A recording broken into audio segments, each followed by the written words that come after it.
Hey, what's up guys? Welcome to this week's It's Not the Gun, It's You, right? What does that mean? It doesn't mean it doesn't matter if you buy the most expensive gun, have the coolest equipment. If your fundamentals aren't straight, then your shooting's not gonna be straight. And the most cost-effective way and cheapest way to do it is with a 22 long rifle. Let's get into it.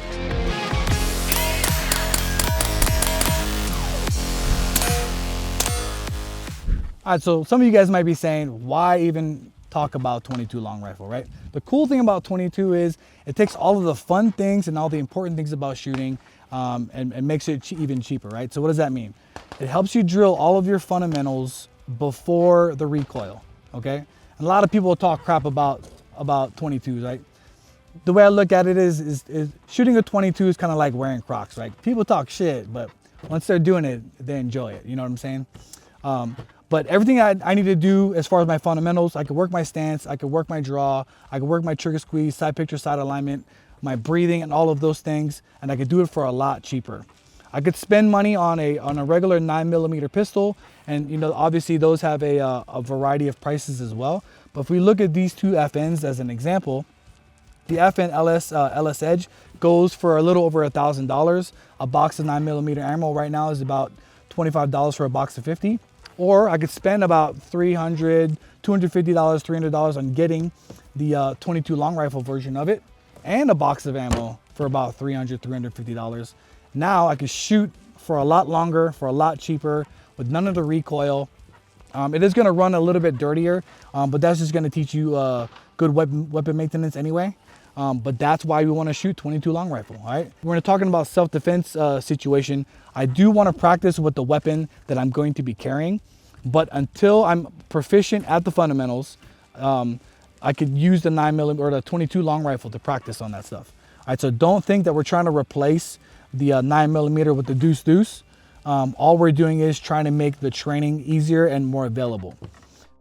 Sometimes cost has a lot to do with how much retrain and things of that sort.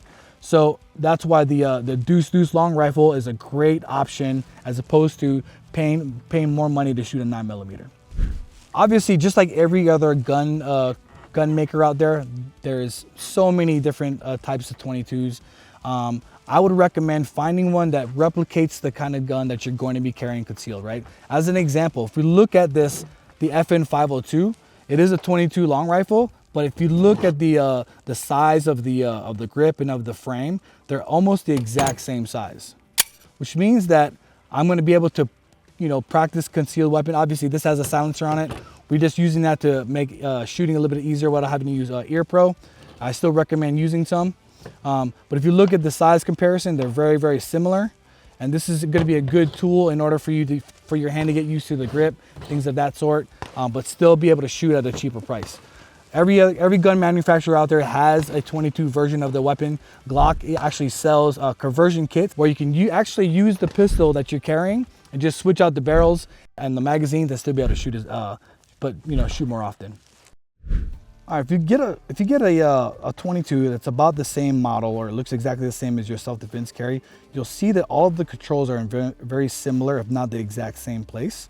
All right, my magazine release, my slide lock, my external safety. This is even hammer fired, but it's still, everything's kind of very replicable, right? So the training that I'm going to be doing on the 22 long rifle is going to allow me to do the training on my full-size weapon. So let's talk a little bit about barrier to entry. What I mean by that is, I've taught 1,000 of these courses, and I find that what people find the hardest to deal with is management of the recoil, right? And not so much the management of it, but the anticipation of it. And that's what's really good about the deuce is I'm able to get all of my fundamentals that I would in a higher caliber, whether it's a 9mm 45. Still able to work my grip, side picture, side alignment, all of those things, and then not be afraid of the recoil. Whenever it comes to new shooters, that's the biggest thing that we have to fix. It's not so much the trigger squeeze, it's them leaning into the gun, it's them trying to manage recoil before they even squeeze the trigger. And you'll see a lot of low left shots because of that. Well, for right-handed shooters, the 22 long rifle helps mitigate all of that stuff, right? So once they're able to get the fundamentals in, then we put a higher caliber pistol into their hand, their actual self-defense round or self-defense gun that they're going to be using, and they understand the importance of fundamentals before recoil and then manage recoil after they squeeze the trigger. Hey, so let's talk about some common misconceptions, right? There's a lot of misconceptions like, well, it's a 22 long rifle, it's not a real gun, it's too small for self-defense purposes. What are you gonna do with a 22? You're just gonna piss somebody off. You hear a lot of these things when it comes to this caliber weapon, but the truth is the most common round in the United States is 22 long rifle. It probably has a lot to do with the cost. Also too, I mean, you can hunt animals, you can hunt small prey with this.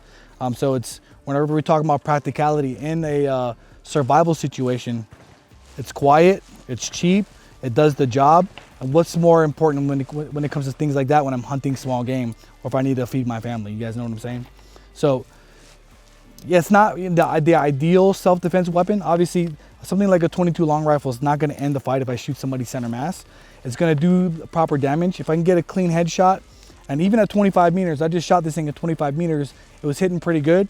If your fundamentals are straight and I can use a 22 long rifle pistol to do that, then I might be able to use this thing to successfully defend myself in a self-defense situation. In the end, guys, it doesn't matter if you're shooting a deuce, if you're shooting a 9mm or a 45, the training is what's gonna make you more successful, right? And whether dry firing obviously is the thing that we here at Sheepdog Response, we push that the most because I can do that for free. I can do it at home. I can do it every single day. It's not gonna cost me a single dime. It'll cost me a little bit of time. But if I can get something like a 22 long rifle and it's cheap and I can get the same work done that I would when I'm shooting a bigger caliber weapon, then that's exactly what I wanna do. Again, it comes down to training. Doesn't matter what the tool is, it's the person that's wielding it, that's what's gonna determine the outcome on a self-defense situation.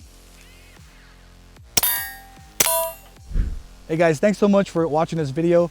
If you want to learn more about shooting in general, hit us up at sheepdogresponse.com. We have a lot of new courses coming up. We have a basic pistol, which talks about different caliber weapons. What kind of weapon should I buy? What kind of caliber would be better for me? Holsters, all of that sort is going to be in our basic pistol. And all of our new pistol stuff is coming up, intermediate, advanced, and even our red dot course. But if you want to see more videos like this, hit that subscribe button. Make sure you like it, share it if you can. Other than that, we'll see you guys in the next video.